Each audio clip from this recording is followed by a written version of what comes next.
हमारी हेडिंग है self energy. Self energy अपन समझते हैं कि सेल्फ एनर्जी क्या है। देखिए ये कोई स्फेरिकल बॉडी है, इसको चार्ज करने में एक्सटर्नल एजेंट को द्वारा जो वर्क करना पड़ता है वही सेल्फ एनर्जी के बराबर होता है। ठीक है, मैंने क्या बोला कि इस स्फेरिकल बॉडी को चार्ज करने में एक्सटर्नल एजेंट द्वारा जितना वर्क करना पड़ता है वही इसकी सेल्फ एनर्जी के बराबर होती है। ठीक है, अब समझिए, मान लीजिए इस बॉडी का रेडियस r है, इसे हमें चार्ज करना है। तो हम चार्ज किस तरीके से करेंगे, हम बहुत थोड़ा थोड़ा चार्ज इसे प्रोवाइड करेंगे। ठीक है, dq के फॉर्म में इसे चार्ज प्रोवाइड करते चले जा रहे हैं। तो जब हम इसको dq चार्ज प्रोवाइड करेंगे तो हमें वर्क कितना करना पड़ेगा, dw के बराबर। ठीक है, ये वर्क करना हमें पड़ेगा। लेकिन हम क्या कर रहे हैं कि इसके पास शुरुआत में चार्ज ज़ीरो है, शुरुआत में चार्ज कितना है, ज़ीरो। लेकिन हम धीरे धीरे चार्ज करते करते इसका चार्ज पूरा कर देते हैं और चार्ज कितना दे देते हैं इसको, Q के बराबर।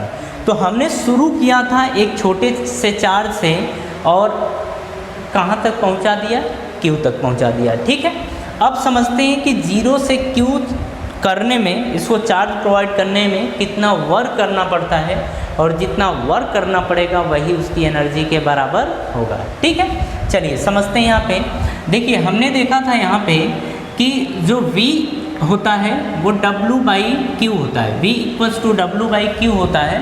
लेकिन अगर हम छोटे से फॉर्मेट की बात करें तो इसे हम dW/dQ भी लिख सकते हैं। ठीक है, ये हम लिख सकते हैं। अब यहाँ पे समझिएगा, यहाँ पे हम ये क्या करेंगे, यहाँ पे भेज देंगे तो dW = V/dQ हम लिख सकते हैं। ठीक है, अब देखिए इसे हमें इंटीग्रेट करना पड़ेगा। तो जब हम वर्क करना चाहते हैं या कंप्लीट वर्क डन निकालना चाहते हैं तो हमें इंटीग्रेट करना पड़ेगा। लिमिट की बात है तो देखिए dQ वेरिएबल क्या है, Q है, तो हमें Q के फॉर्मेट में ही लिमिट को पुट करना होगा। लेकिन इसके पहले हम लिख लेते हैं कि V = होता है KQ/R। ठीक है, हम मान लेते हैं कि एक चार्ज, जब Q चार्ज प्रोवाइड कर दिया जाता है इस बॉडी को तो पोटेंशियल होता है KQ/R के बराबर। ठीक है, इसे उठा के यहाँ पटक दीजिए तो देखिए ये आएगा dW = KQ/R, ये आएगा dQ। अब लिमिट की बात कर रहे हैं तो शुरुआत में चार्ज कितना था, ज़ीरो था। जब शुरू में चार्ज ज़ीरो था तो वर्क भी ज़ीरो ही करना पड़ा था। ठीक है, अब देखिए जब शुरुआत में चार्ज ज़ीरो तो वर्क कितना था, ज़ीरो।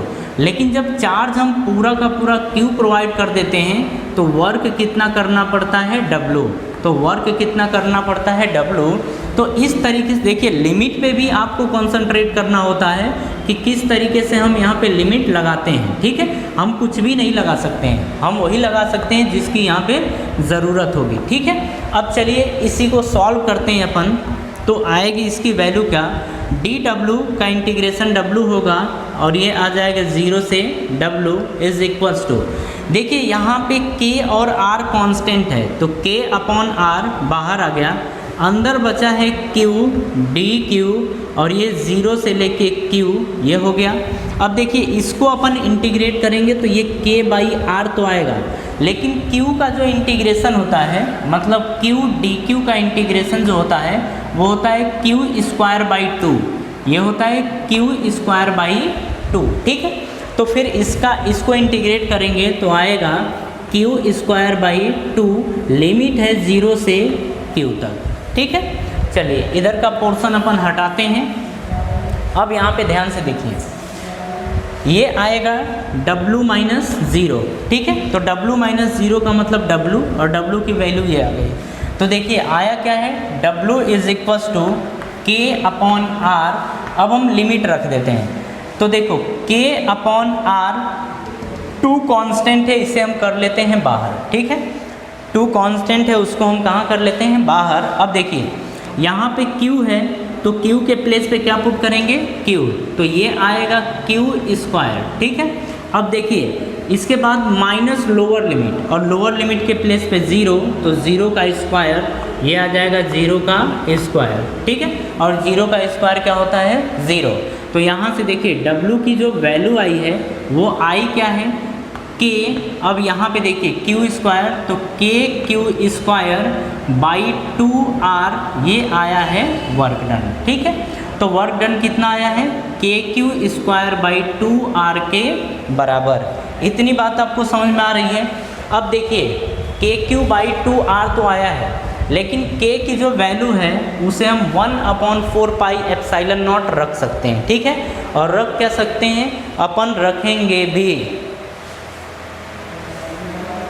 अपन यहाँ पे रखेंगे। तो देखिए K की वैल्यू हम यहाँ पे पुट कर रहे हैं, ये होगा 1/4 पाई एप्सिलॉन नॉट। तो देखिए W इज इक्वल्स टू आ जाएगा यहाँ पे, देखिए Q² ऊपर बचेगा, ऊपर नीचे आएगा, K के प्लेस पे K के प्लेस पे आएगा 1/4 पाई एप्सिलॉन नॉट, ये 2 × R, तो 2 × R ये आ गया। ठीक है, अब देखिए यहाँ पे W is equals to Q² upon, हम इसे लिख सकते हैं, देखो 2 को हम कर लेते हैं बाहर, अंदर 4 पाई एप्सिलॉन नॉट R लिख सकते हैं। आप खुद देख लीजिए, 4 पाई एप्सिलॉन नॉट R और 2 को हमने कर दिया बाहर।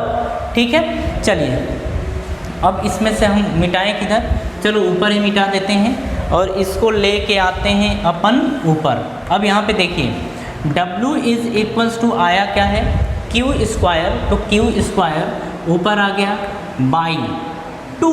अब देखिए 4 पाई एप्सिलॉन नॉट R क्या है, 4 pi epsilon not R C के बराबर है, तो अपन C लिख सकते हैं। ठीक है, तो वर्क डन कितना आ गया Q² बाई 2C के बराबर, या इसी को हम लिख सकते हैं Q² बाई 2R, क्योंकि C directly proportional to R है, तो C के प्लेस पे हम R भी लिख सकते हैं। तो work done by external agent आ गया Q² बाई 2C। अब हमें देखना है कि इसके पास एनर्जी फिर कितनी हो जाएगी, मतलब अगर इतना वर्क डन हमें करना पड़ेगा तो फिर इसके पास एनर्जी कितनी हो जाएगी ये हमें देखना है। तो जो एनर्जी होती है वो positive work done by external agent होती है, तो हम बहुत पहले से पढ़ते आ रहे हैं और ये सीख भी गए। तो del U is equals to हम लिखेंगे Q² बाई 2C। ठीक है, या Q² बाई 2R भी आप लिख सकते हैं। यहाँ पे देखिए डेल U का मतलब होगा U final minus U initial is equals to Q² by 2C। देखिए शुरुआत में इसके पास एनर्जी कितनी थी, 0, शुरुआत में एनर्जी कितनी थी 0, तो U इनिशियल 0, तो U फाइनल की वैल्यू आ गई Q² बाई 2C के बराबर, या U फाइनल को अपन लिख सकते हैं U, और U बराबर आ गया Q² बाई 2C। बात समझ में आ रही है। तो जो पोटेंशियल एनर्जी इसकी आई है वो Q² बाई 2C के बराबर हुई है। ठीक है, मतलब इसके पास इतनी एनर्जी प्रेजेंट होगी अगर हम इसको 0 से इतना तक चार्ज प्रोवाइड करते हैं तो। ठीक है, कोई डाउट नहीं, अच्छे से इसे कॉपी कर लीजिए और अच्छे से इसे देख भी लीजिएगा। ठीक है, चलिए थोड़ा अपन जो अभी फॉर्मूला देखे हैं, यहाँ पे जो हमारा आया था U is equals to Q² by 2C, या इसी को हमने लिखा था Q² बाई 2R, इसी को थोड़ा मॉडिफाइड कर देते हैं। ठीक है, तो मॉडिफाइड करेंगे इसकी हेल्प से। तो देखिए Q इज इक्वल्स टू हमें पता है CV होता है, Q इक्वल्स टू CV होता है। अब यहाँ पे क्या करिए कि Q के प्लेस पे आप CV पुट कर दीजिए, तो यहाँ पे लिखेंगे Q, तो देखो Q के प्लेस पे CV, तो CV का होल स्क्वायर बाई 2C ये आ जाएगा। ठीक है, अब यहाँ से देखिए ये आएगा C का स्क्वायर, V का स्क्वायर बाई 2C, C से C एक कैंसल आउट हो जाएगा, बचेगा हाफ CV का स्क्वायर। ठीक है, तो यहाँ से जो एनर्जी आ जाएगी U इज इक्वल्स टू ये आ जाएगा हाफ CV का स्क्वायर। बात समझ में आई। तो यहाँ पे आप बोल सकते हैं कि जो पोटेंशियल एनर्जी है U इज इक्वल्स टू एक तो Q² बाई 2C है, फिर इसी को हम लिख सकते हैं हाफ CV का स्क्वायर, एक और मिल गया।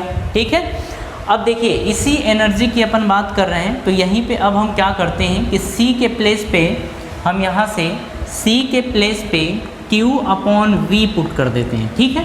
तो अब देखते हैं क्या आता है, तो हम ऊपर ही पुट करें। अब यहाँ पे हम पुट करने वाले हैं U = Q²/2, C के प्लेस पे हम Q/V पुट करेंगे, तो Q/V, देखो V ऊपर चला जाएगा, Q से Q कैंसल आउट, तो U = QV/2 बचेगा, या इसे लिख सकते हैं ½ Q × V, ठीक है। तो ये पोटेंशियल एनर्जी का ये भी एक फार्मूला है, या एनर्जी की बात करें तो एनर्जी का ये भी फार्मूला है, और ये फार्मूला क्या है, ½ Q × V के बराबर। तो देखिए इन फार्मूलों को आपको अच्छे से ध्यान रखना है कि अगर किसी कैपेसिटेंस की या कैपेसिटर की एनर्जी के बारे में बात करता है, तो अगर चार्ज दिया हो तो चार्ज और कैपेसिटेंस पता हो तो इस तरीके से, पोटेंशियल और कैपेसिटेंस पता हो तो हम इस तरीके से कैलकुलेट करेंगे। बात समझ में आ रही है? तो इसे फट से कॉपी करिए।